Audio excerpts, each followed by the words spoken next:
Okay, so the first talk is concerning uh, surgical examination. So, what is surgical examination? So, surgical examination is the process where you meet your surgical patient. So he's in front of you, and you talk to him. Basically, you ask his name. You correct that he's the right patient. So you confirm personal data like his insurance card, uh, his age, his sex, his gender, all those things. Okay, it's correct. And then you take a history, things like family history, if he has any signs. You will ask for his complaints, like what is his reason for him visiting the hospital, right? So why is he in the hospital? So you say, okay, so how are you doing today? What's your problem today? What's your purpose? And then they'll talk about things like, okay, I have this pain in my abdomen from this morning, and okay, and then you'll be like, okay, so, okay, and then you'll be like, okay, so when did it start? And you'll ask, how long, how painful is it? Where does it spread to? Are there some things that you do that makes it worse or makes it better? Things like this, to try to draw as much information about the patient, and then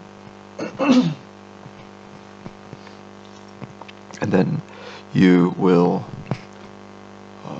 carry on with the family history. So see if he's got any history of family genetic disorders. Um, Also, in acute conditions, like if the patient has been transported through a car or ambulance or something like that, then you don't have time for some thorough history taking or physical exam. Okay, physical exam might be necessary. Things like taking the vital exam, vital signs like heart rate. So if he has tachycardia or bradycardia, if he has any signs of arrhythmias, if he has any respiratory abnormalities like tachypnea or bradypnea, if he has hypertension or hypotension, shock, if he has fever or hypothermia, if he has, what else would you check on a patient? You would also try to stabilize any of these vital signs if they're abnormal. One way is to secure the advanced trauma life support system, where you will basically perform things like ABCD, where you secure the airways, open the airways, chin lifts. If he's got any cervical bone fractures, then you will try to stabilize that, and you'll try to maintain his breathing. So you may perform CPR on him, uh, give rescue breaths if he's not breathing spontaneously. If you got any mechanical ventilator, then you can intubate the patient, and it can either be tracheostomy or cricothyroidotomy, and or if unsuccessfully uh, ventilated. So that's one way. And circulation, so giving fluids, trying to maintain the blood pressure so that it doesn't damage the kidneys or the brains. Um, yeah, because kidneys can suffer from acute kidney injuries, and as well as any other organs like gastrointestinal tract, and yeah, other types of systemic hypoperfusion can cause damage to the organs, and also see signs of heart failures, see any signs of drug toxicities. So take blood tests and see if there's any abnormal levels. So take complete blood counts, take liver tests, take red blood cell tests like hematocrit, ESR, um,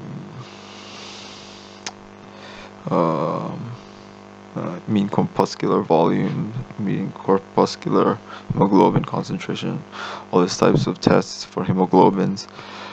Take yeah, complete blood counts, take CRPs, take procalcitonins and ESR, take um, uh,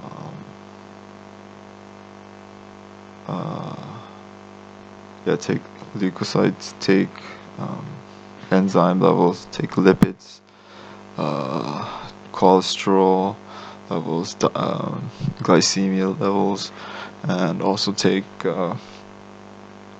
so these are some basic things that you should check if there's any abnormalities that may be causing problems for the patients. There are other examination methods like ultrasounds, CT, MRIs, endoscopies to visualize any sorts of abnormalities within the patient and to try to identify the reason why the patient is struggling. It is also important to take a neurological exam, so things like Glasgow-Coma scale, your some neurological tests like tendon reflexes, puppet, this sign where you close your eyes and you put your arm forward and see if there's any drooping of the hands.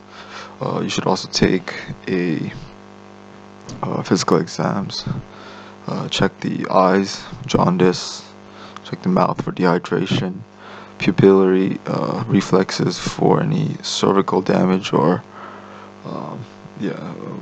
motor neuron damages of the ciliary nerve, which is the oculomotor nerve, and signs of strokes. For signs of strokes, you should also check for pulse. If the pulse is abnormal, then it might, or abnormal, or if the peripheral pulse is different from the central pulse or the central auscultation, which may indicate atrial fibrillation, because the heart is beating faster in the heart and it's not the blood is not being transferred properly into the peripheries. There can also be signs of edema in the body, pitting edema, due to fluid overload or diuretics use, or some heart failures.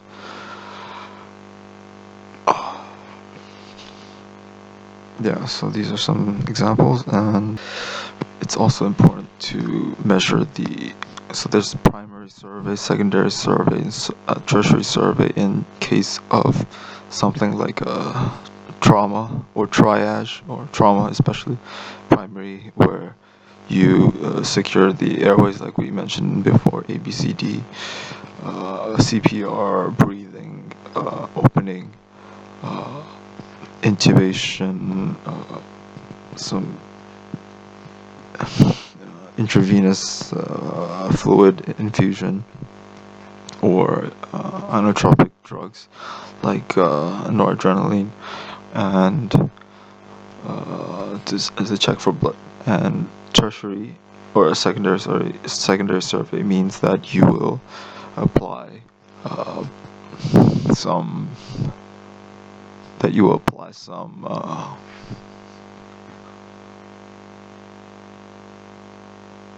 you'll find some secondary damage which is not life-threatening but still may lead to life-threatening diseases like fracture in the skulls, fracture or like other organ damages in the spleen, liver, kidneys, lungs,